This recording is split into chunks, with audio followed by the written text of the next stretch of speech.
Just finish a drag on my fag.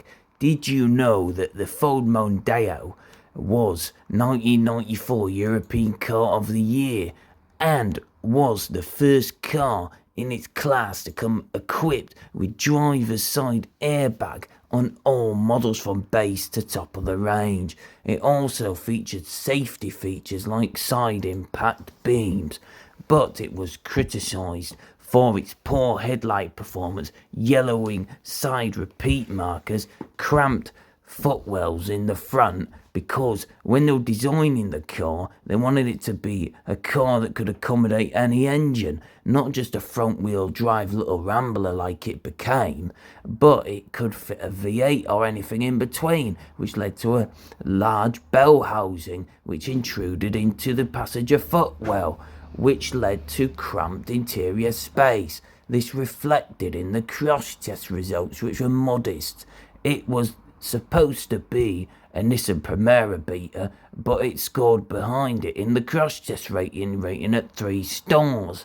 The reason was due to disturbing footwell intrusion, probably due to that massive bloody bell housing, and also the side pillar, B pillar, had a disturbing amount of distortion in a side impact. This was also sold in the US, first with the 2.5 litre V6, where that engine was unveiled, the Duratec 24 valve, 168 horsepower, 2,495cc.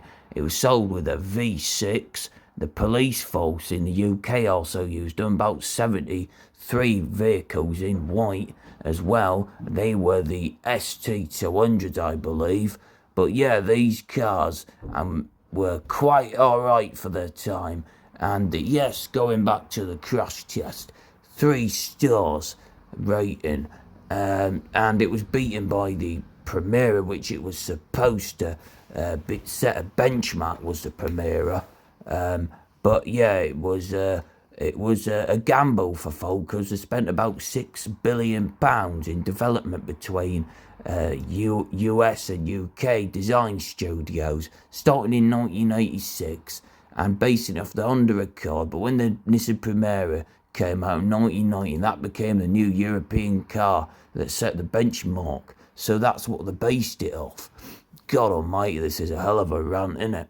Wow, all the European ones as well were built in Genk, Belgium, for the European market. They were also built in Michigan, sold in US as the Contour, Ford Contour Mercury Mistake. And yeah, in 1996 it received a facelift, October, for the September the 1st, 1996 production. And yeah, they new headlights, which were revised, cutaways in the rear seats for improved passenger leg room, some new like dashboard, but the interior remained the same. 24 valve became known as the more upmarket cool V6 badge on it. Some models were changed, and actually the 24 valve Mark 1 93 to 96 was actually faster before the facelift, because the later V6 ST24 was slower due to excess weight, probably 16-inch wheels as well, slowing down acceleration. They were a bit slower. They had an optional RS body kit, which was you could delete it if you wanted. And yeah, they were good handling cars, but they were god awful ugly if you didn't like the look of them.